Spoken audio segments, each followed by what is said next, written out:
नमस्कार। स्वागत है आप सभी का आपके अपने चैनल एस्ट्रोलॉजी लर्नर में। आओ ज्योतिष सीखे की श्रृंखला में आज हम आपके बीच में लेकर उपस्थित हैं पाठ 41।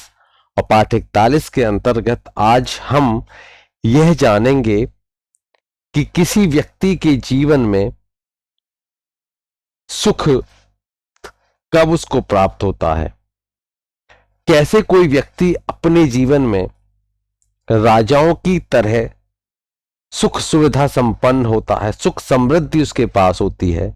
ऐसे कौन कौन से जन्म कुंडली में योग या ग्रहों की स्थिति होती है जिसके आधार पर आप यह विश्लेषण करने में समर्थ होते हैं। सुख प्रकरण के अंतर्गत भाग 3। तो शुरू करते हैं आज की ये ज्ञानवर्धक और महत्वपूर्ण रोचक जानकारी को।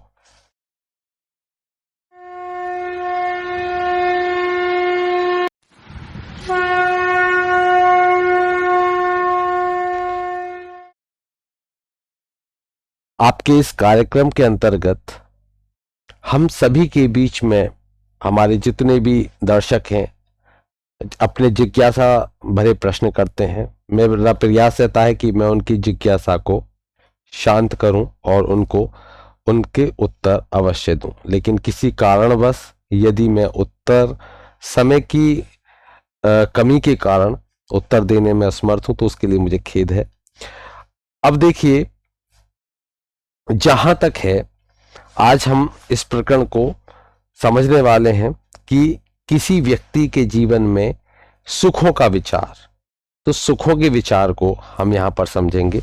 तो यहां पर हम कोई भी कुंडली ले सकते हैं, चाहे वे मेष लग्न की हो या वृषभ लग्न की हो या मिथुन कर्क, कोई भी यहां पर मैंने सभी को रखा है, तो कोई भी हम ले सकते हैं। उसी के आधार पर बताएंगे नियमों को। सबसे पहले हम मेष लग्न को ही ले लेते हैं। यदि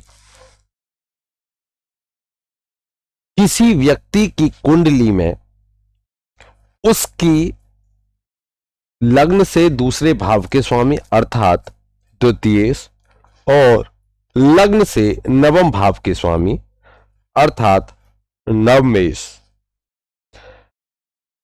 द्वितीयेश और लग्नेश, द्वितीयेश और नवमेश अगर ये कुंडली के अंतर्गत केंद्रगत हो, मतलब केंद्र भाव में बैठे हों, जैसे कि मेष लग्न की कुंडली में शुक्र द्वितीयेश हो जाते हैं और शुक्र द्वितीयेश हो जाते हैं और गुरु बृहस्पति यहां पर नवमेश हो जाते हैं। यदि ये दोनों इन भावों में या तो शुक्र और गुरु इस भाव में बैठे हों या यहां पर बैठे हों या यहां पर बैठे हों केंद्र भाव में, देखिए यहां पर गुरु नीच के हो जाएंगे तो इसलिए मैं यहां पर आपको दिखा रहा हूं। तो जब ऐसी स्थिति हो, शुक्र और गुरु जो यहां पर द्वितीयेश और नवमेश हैं, ये यदि केंद्र में हो, केंद्र की स्थिति में हो, तो ऐसी स्थिति हो और यहां पर आपको यह देखना है कि इनके ऊपर शुभ ग्रहों की दृष्टि जितनी अधिक होगी, शुभ ग्रहण को जितना अधिक देखेंगे उतना ही ज्यादा वह बहुत अच्छा योग होगा। ऐसा व्यक्ति अपने जीवन में बहुत सारा धन अर्जित करता है, धनाढ्य होता है। यह समझिए कि उसके भाग्य में धन ही धन होता है, जिधर हाथ डालेगा उधर ही आप देखोगे ऐसे व्यक्ति जिनके इस तरह का कोई योग है। तो ऐसे ग्रहों की जब भी द्वितीयेश की दशा हो और नवमेश की अंतर्दशा या नवमेश की महादशा और द्वितीयेश की अंतर्दशा, जब भी ऐसी स्थिति बनेगी तो वह बहुत ही ज्यादा धनदायक स्थिति होती है। आते हैं अगले सूत्र की तरफ। अगर किसी जातक की कुंडली में नवमेश जो नवम भाव के स्वामी, अगर हम वृषभ लग्न की कुंडली देखें तो वृषभ लग्न की कुंडली में जो नवमेश है वह शनि हो जाते हैं। और यहां पर हमको क्या देखना है कि नवमेश कहां पर हो, केंद्र में बैठे हो। अगर शनि यहां पर केंद्र में बैठे हो, पहले भाव में, चौथे भाव में, सातवें भाव में और और 10वें भाव में, या त्रिकोण में बैठे हो, त्रिकोण में यहां बैठे हो या यहां बैठे हो, यहां यहां यहां जहां पर ये राइट लगा हुआ है यहां पर शनि बैठ जाए, और साथ ही जो लग्नाधिपति हैं, अब यहां पर लग्नाधिपति कौन हो जाते हैं, वह हो जाते हैं शुक्र। जैसे यहां पर शनि विराजित हो गए, शनि यहां पर विराजित हो गए, यहां पर शनि हो जाते हैं, यहां शनि हो जाते हैं, यहां भी शनि हो जाते हैं अगर, और यहां पर ये, तो नवमेश अगर ऐसी स्थिति में कहीं पर भी इन स्थानों में बैठ जाए, और साथ ही साथ जो यहां कौन है, लग्न शुक्र, अगर वह कहां पर जाकर, मीन राशि में जाकर क्या हो जाएंगे, उच्च के हो जाएंगे, ऐसी स्थिति अगर बनती है, बहुत ही उत्तम स्थिति आप इसको मानोगे, क्योंकि ये उस व्यक्ति को पूरे जीवन धन धान्य सुख समृद्धि से संपन्न रखेगा, और ऐसा व्यक्ति जीवन में अपने सुख प्राप्त करेगा और मरते दम तक सुख उससे वंचित नहीं होगा। बहुत ही अच्छा योग है, बहुत अच्छी स्थिति। नवमेश अगर केंद्र में बैठे हो, नवमेश अगर केंद्र में बैठे हो या त्रिकोण में बैठे हो, और उस कुंडली के जो लग्नेश हैं वह उच्च हो, अपनी उच्च राशि में विराजित हो, उच्चस्थ हो, ऐसी स्थिति में जिस जातक के यह स्थिति बनती है वह निश्चित रूप से जीवन में सभी प्रकार के सुख, धन, समृद्धि, ऐश्वर्य प्राप्त करता है, और ये उसके पूरे जीवन उसके साथ रहते हैं। यहां पर देखना होगा कि जो नवमेश हैं और लग्नेश हैं उनका बल देखना होगा, लेकिन लग्नेश तो स्वयं उच्च के हो रहे हैं, ये आपको ध्यान में रखना है, और वहीं जो नवमेश हैं उनकी स्थिति को और देख लीजिए, तो जितने ज्यादा इनके ऊपर शुभ ग्रह और अगर दृष्टि रखते हैं तो बहुत ही ज्यादा उत्तम स्थिति बनती है। चलिए अब बढ़ते हैं हम अगले सूत्र की तरफ। अब जो सूत्र मैं आपको बताने जा रहा हूं वह सूत्र 2 लग्न पर ही कार्य करेगा, या तो वृषभ लग्न होनी चाहिए या कुंभ लग्न होनी चाहिए, क्योंकि इन दोनों परिस्थितियों में जो गुरु होते हैं वह एकादेश होते हैं, अर्थात 11वें भाव के मालिक बनते हैं। जैसे कि आप यहां पर देख पा रहे हो, ये वृषभ लग्न की कुंडली है और यहां पर ये एकादश भाव है और यहां पर लिखा हुआ है 12, इसका अर्थ है मीन राशि। यहां पर गुरु क्या हो गए, यहां पर गुरु एकादश भाव है, ये इसके स्वामी हो जाते हैं। इसी तरीके से अगर हम कुंभ लग्न की कुंडली पर आते हैं, तो जैसे कुंभ लग्न की कुंडली है और यहां पर आप देखिए जो 9 लिखा हुआ है, कहाँ लिखा हुआ है, 11वें भाव में, इसका अर्थ हो गया धनु राशि है, धनु के स्वामी होते हैं गुरु बृहस्पति। तो इन 2 कुंडलियों में ही ये क्या बनते हैं, गुरु बृहस्पति एकादेश बनते हैं, अर्थात 11वें भाव के मालिक बनते हैं, अर्थात ये आय भाव के मालिक बनते हैं, आयपति बनते हैं यहाँ पर।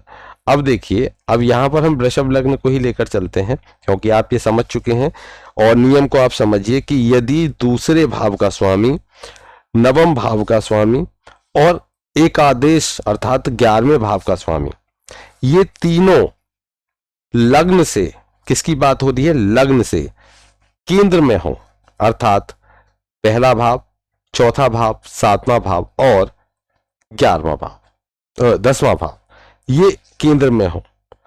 और यहां पर बृहस्पति का आपको ध्यान रखना है, क्योंकि मैंने बता दिया कुंभ लग्न की कुंडली में या फिर ये वृषभ लग्न की कुंडली में बृहस्पति एकादेश होते हैं। तो बृहस्पति यहां पर विशेष जानकारी के लिए कि बृहस्पति एकादेश होने चाहिए, एकादश भाव के अधिपति होने चाहिए, तब ये सूत्र कार्य करेगा। तो जब ऐसी स्थिति हो तो वहां पर बहुत ही ये सुंदर योग है। अब ये क्यों इतना हम इसके बारे में बता रहे हैं, क्योंकि देखिए जब बृहस्पति एकादेश होंगे तो ये वृषभ या कुंभ लग्न वाले ही जो जातक होंगे उनकी कुंडली में होंगे। वहीं जो वृषभ लग्न है उसमें द्वितीयेश कौन हो जाते हैं, तो द्वितीयेश मिथुन राशि अर्थात बुध हो जाते हैं, यहाँ पर द्वितीयेश बुध हो जाते हैं। और यहीं पर ये द्वितीयेश हैं बुध, वही क्या हो जाते हैं, पंचमेश हो जाते हैं। देखिए बुध की कितनी अच्छी स्थिति हो गई, यहाँ पर बुध द्वितीयेश भी हो गए अर्थात धन भाव के स्वामी भी हो गए, और वहीं ये पंचम भाव के स्वामी भी हो गए, त्रिकोण भाव के स्वामी हो गए। वहीं अगर हम जो नवम भाव के स्वामी की स्थिति देखें तो वह हो जाते हैं शनि, और वही शनि दसम भाव के स्वामी भी हो जाते हैं। तो भाग्य भी वही, भाग्य देने वाले भी वही, और ये कर्म कराने वाले भी वही, तो दसमेश हो जाते हैं। तो ऐसे ही अगर कुंभ लग्न की आप कुंडली देखोगे तो जो कुंभ लग्न की कुंडली भी देख लीजिए, यहां ये कुंभ लग्न की कुंडली है। कुंभ लग्न की कुंडली में आप देखोगे तो यहां पर द्वितीयेश कौन हो जाते हैं, यहां पर द्वितीयेश बृहस्पति हो जाते हैं, और वहीं ये एकादश भी हो जाते हैं। ठीक है, धनाधिपति और आयपति दोनों आय भी देने वाले हैं और धन भी देने वाले हैं, तो धन संग्रहित भी कराने वाले हैं, अचल संपत्ति के मालिक भी बनाने वाले हैं, और वहीं आय भी कराने वाले हैं। तो दोनों डिपार्टमेंट किसके पास में, गुरु बृहस्पति के पास में। वहीं यहां पर आप देखिए कि जो नवमेश है वह कौन हो जाते हैं, शुक्र हो जाते हैं। नवमेश कौन हो जाते हैं, शुक्र हो जाते हैं, और ये शुक्र जो नवमेश है ये सुख भाव के स्वामी भी हो जाते हैं। जो भाग्य, लेकिन जो भाग्य भाव के स्वामी हैं वह सुख भी देने वाले हैं, वह सुख भाव के स्वामी भी हो जाते हैं। तो इनमें से किसी का भी, दोनों ही स्थिति में ये केंद्र में आ जाएं, ये कहां पर आ जाएं, केंद्र में आ जाएं, तो ये स्थिति बड़ी ही शुभदायक होती है, बहुत ही ज्यादा शुभदायक होती है। और ये ऐसा जो व्यक्ति होगा वह व्यक्ति उत्तम राज्य अर्थात उस कोई बड़ा अधिकारी बनेगा। अगर हम देखें तो बड़ा अधिकारी होगा, कोई बड़ा मंत्री बनेगा। ऐसी कुंडलियों में ये जो अगर ऐसी स्थिति है तो आप उसमें कह सकते हो। जैसे यहाँ पर हम वृषभ लग्न की कुंडली का विश्लेषण यहाँ पर कर रहे हैं, तो जैसे कि मानकर चलिए कि शनि है वो अपने यहाँ पर आकर बैठ जाए, शनि यहाँ विराजित हो जाए, और जो गुरु हैं वो गुरु यहां पर विराजित हो जाएं, गुरु, और यहां पर जो बुध हैं वो यहां पर विराजित हो जाएं। तो ये जो स्थिति बन गई, तो यहां पर ये तीनों ग्रह यहां पर केंद्र में आ जाएं, तो बिल्कुल आप ये मानकर चलिए कि ऐसा भाग्यशाली जातक, बहुत भाग्यशाली, राज्य का सुख उसको प्राप्त होगा। अब यहां पर इन तीनों में आपको देखना होगा कितने शुभ ग्रहों की दृष्टि है। जितने ज्यादा शुभ ग्रहों की दृष्टि उतना ऊंचा पद, उतना बड़ा राज्य, राज्य का अर्थ है कि उतना ज्यादा उसको सुख मिलने वाला है। जितने ये मानकर चलिए दो ही केंद्र में आए तो वहां पर वह कमी होती चली जाएगी, ये आपको देखना होगा। चलिए यहां तक आपको स्पष्ट हो गया होगा जो भी स्थिति है। आगे बढ़ेंगे, अगले सूत्र को देखेंगे। तो अब एक नियम है जिसके आधार पर हमको क्या देखना है, हमको उपचय स्थान को ध्यान में रखना है। देखिए कैसे, उपचय स्थान कौन सा होता है वह भी मैं आपको बताऊंगा। यदि लग्न, लग्न जैसे यहां पर जो पहला भाव है वह लग्न हो गया, यदि लग्न अथवा यहां पर चंद्र लग्न भी, तो चंद्रमा जहां बैठे हैं उसको ही लग्न बना लो, और उससे भी देख सकते हो आप, या तो चंद्रमा से देख लीजिए। मानकर चलिए यहां मैं इसको कुछ समय के लिए चंद्रमा यहां बैठा देता हूं, तो जैसे यहां पर, तो इस तरीके से, तो चंद्रमा से तो चंद्र लग्न हो गई, ये चंद्र लग्न हो गई, और यहां पर लग्न हो गई। ठीक है, अब हमको दोनों में से किसी में भी हमें ये योग मिल जाए वही कारगर है। कैसे, देखिए, यदि चंद्रमा से या लग्न से, तो पहले मैं लग्न को देख लेता हूं और फिर लग्न से और चंद्रमा से भी आपको बताऊंगा। यदि यहां से तीसरा स्थान, तो तीसरा स्थान उपचय स्थान हो गया, छठा स्थान, तीसरा छठा उपचय में आ गया, और 10वां और 11वां स्थान, तो दसम और एकादश, ये भाव उपचय भाव कहे जाते हैं।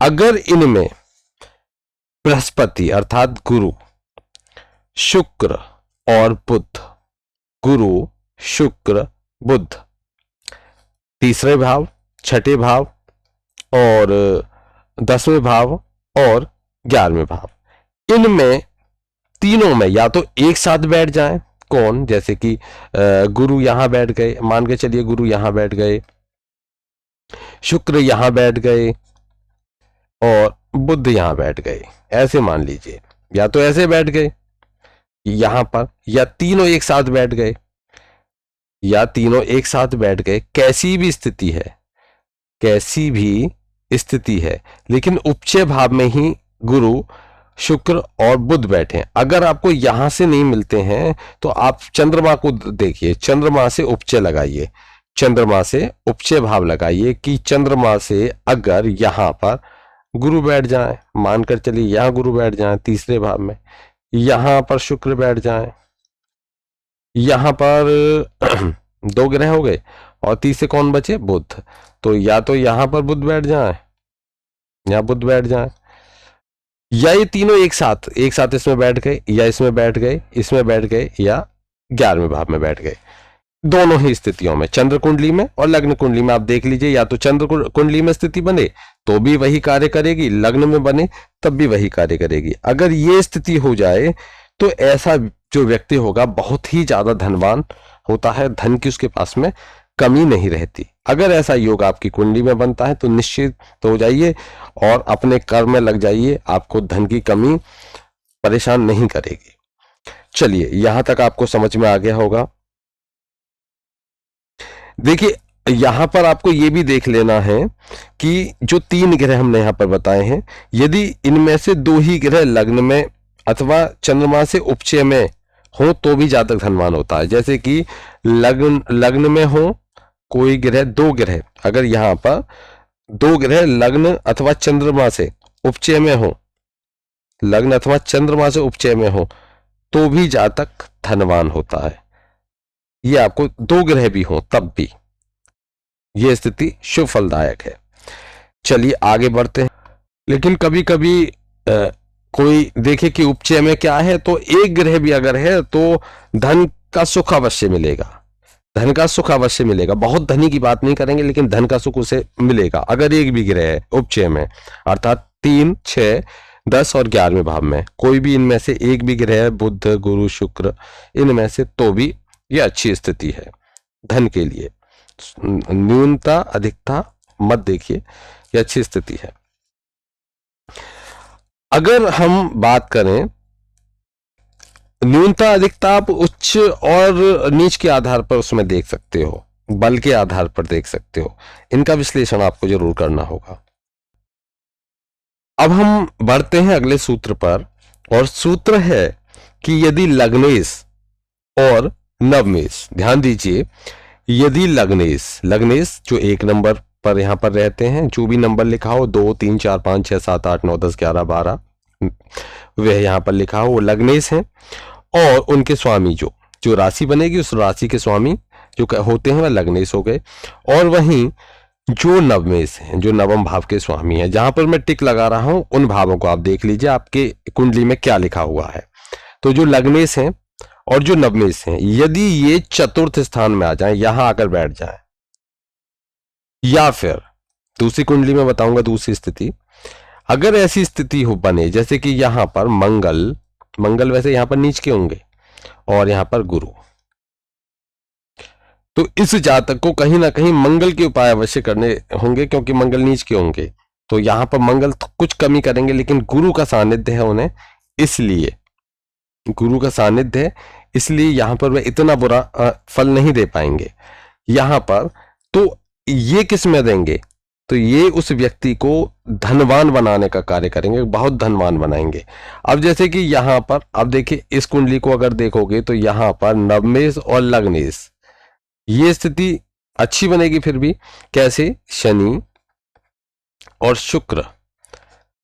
शुक्र अगर बैठेंगे तो और ज्यादा सुख देंगे। लेकिन यहां पर आप देखोगे, यहां पर गुरु तो उच्च के हो जाते हैं, लेकिन ये यहां पर क्या हो जाते हैं, नीच के हो जाते हैं।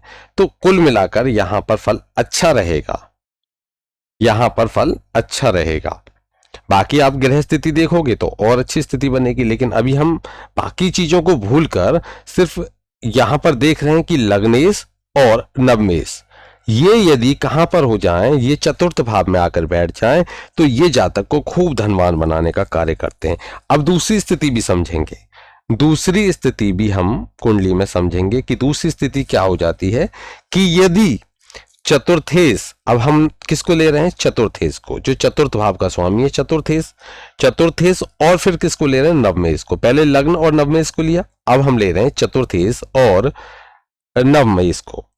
ये यदि कहां चले जाएं, ये दोनों उठकर यहां आकर बैठ जाएं 11th हाउस में, 11वें भाव में, तो जैसे गुरु और चंद्रमा, गुरु चंद्रमा आ जाए कहां पर, एकादश भाव में, तो ये स्थिति बहुत ही शुभ स्थिति मानी जाएगी, क्योंकि ये जातक को बहुत धनवान बनाने का कार्य करेंगे। वैसे भी जो मेष लग्न की कुंडली में अगर ऐसी स्थिति बनती है तो ये गज केसरी योग है, गुरु और चंद्रमा का बहुत सुंदर योग माना जाता है।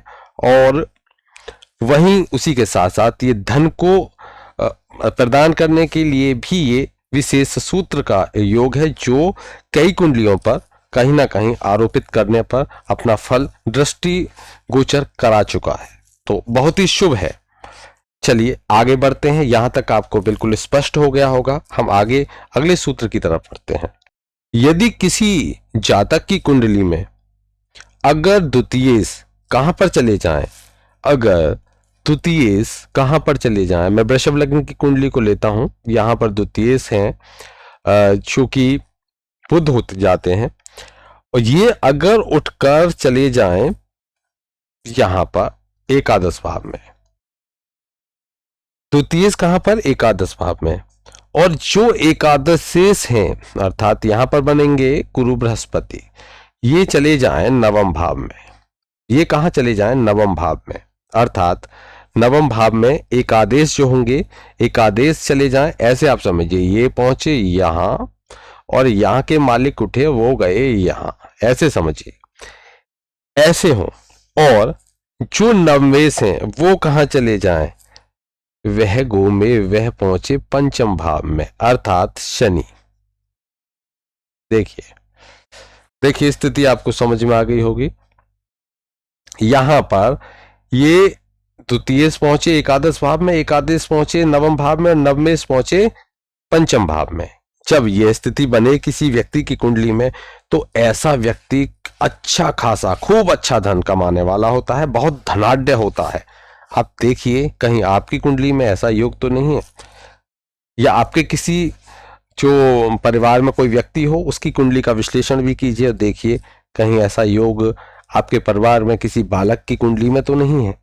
अवश्य देखिए, अवश्य देखिए, और निश्चित यह योग फलदायक है, अपना फल अवश्य दिखाएगा। चलिए अब बढ़ते हैं हम आगे। यहां पर मैं अब जैमिनी ऋषि के कुछ सूत्र हैं उनको भी आपको समझाऊंगा, उन सूत्रों को भी आप समझिए। यह सूत्र कारकांश कुंडली को ध्यान में रख के आपको करना होगा। अब ये कारकांश कुंडली का आप निर्माण कैसे करोगे, मैंने तो आपको अभी तक बताया नहीं है, लेकिन आप कैसे करोगे।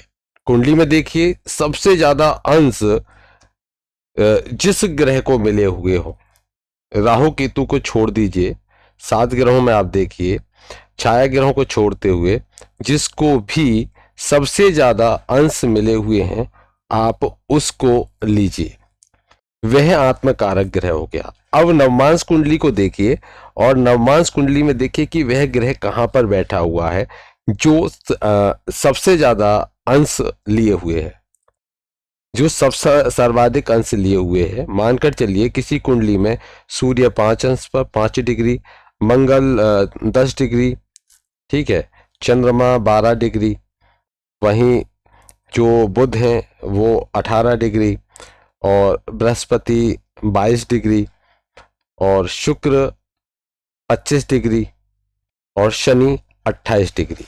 तो वहां पर सर्वाधिक जो डिग्री हैं अर्थात अंश हैं वे शनि के पास हुए, तो शनि उसके क्या हो गए, आत्मकारक ग्रह हो गए। अब हम नवमांश कुंडली में देखेंगे कि शनि कहाँ बैठे हुए हैं। मानकर चलिए नवमांश कुंडली में वही शनि बैठे हो वृषभ राशि में, तो हम जैसे शनि वृषभ राशि में बैठे हुए हैं तो ये यहीं से घुमा देंगे और उसको लग्न बना लेंगे, तो ये हो जाएगी कारकांश कुंडली।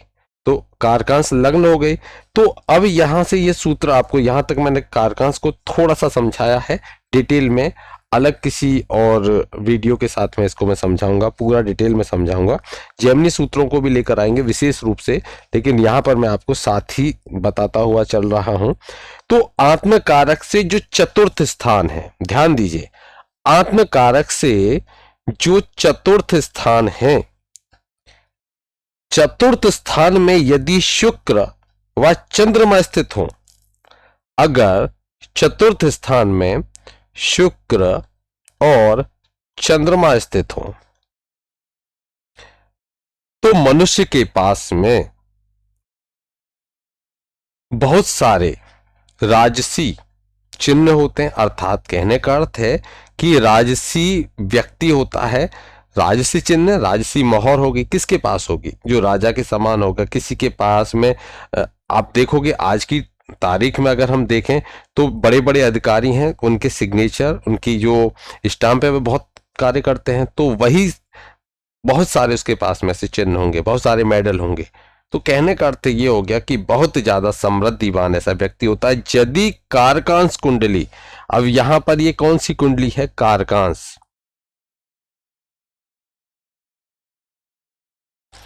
ये कारकांश कुंडली, कारकांश, कारकांश कुंडली, तो कारकांश कुंडली है, आप इसको देख लीजिए, यह स्थिति बने। तो आज के लिए इतना ही। आशा करता हूं आपको ये जो सुख कैसे देखें हम, कैसे किसी व्यक्ति के जीवन में अच्छे अच्छे योग हैं, धनाढ्य योग हैं, उनको कैसे जाने, मैंने प्रयास किया है कि आपको ये बता सकूं। आशा करता हूं आपको ये कार्यक्रम बहुत ही ज्ञानवर्धक और रोचक लगा होगा, आपको काफी कुछ सीखने को इस कार्यक्रम से मिला होगा। वहीं किसी दर्शक का एक प्रश्न था कि वह मंत्र जाप को लेकर था कि कोई ये कहता है कि मंत्र जाप जो अकारक ग्रह अर्थात कुंडली में 6, 8, 12 के स्वामी हैं उनके मंत्र जाप नहीं करने चाहिए, वरना अशुभता और दे देते हैं। देखिए, शुभ ग्रहों के जाप करने चाहिए। मेरा मानना है कि कुंडली के अंतर्गत सभी ग्रहों के आप जाप कर सकते हो, क्योंकि जाप का अर्थ है शांति। और जब किसी का, चाहे वह कितना ही दुष्ट प्रवृत्ति का है, यदि आप उसके साथ अच्छा आचरण करोगे तो वह भी आपको हमेशा शुभ फल देने वाला होगा, अच्छा फल देगा। कहीं ना कहीं अच्छा भी नहीं देगा तो अपने बुरे प्रभाव को भी वह कम देगा, क्योंकि वह यह मानेगा कि यह व्यक्ति तो उसके साथ अच्छा व्यवहार करता है, वह उसको कैसे दंडित करे। कहीं ना कहीं उसे दंड देने में भी संकोच होगा।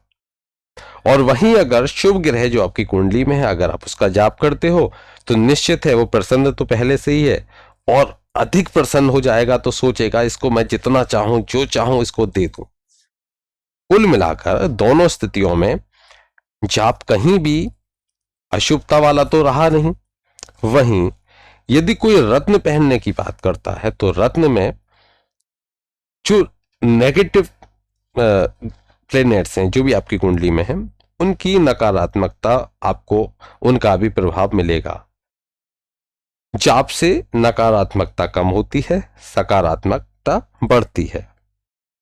तो यहां पर जाप विशेष रूप से करना चाहिए। लेकिन यदि किसी व्यक्ति की कुंडली में कोई ग्रह योग कारक है, लेकिन वह किसी कारण से अशुभ ग्रहों की दृष्टि उसके ऊपर पड़ रही है, षड बल में बल उसमें नहीं है, तो ऐसी स्थिति में आपको क्या करना होगा? उसको बल देना होगा।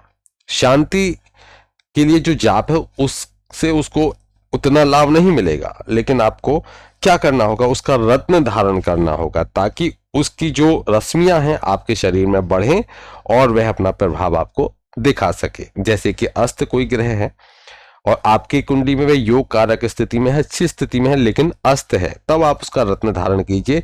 इससे उसकी जो अशुभता है, जो विकलता है, वह समाप्त होगी।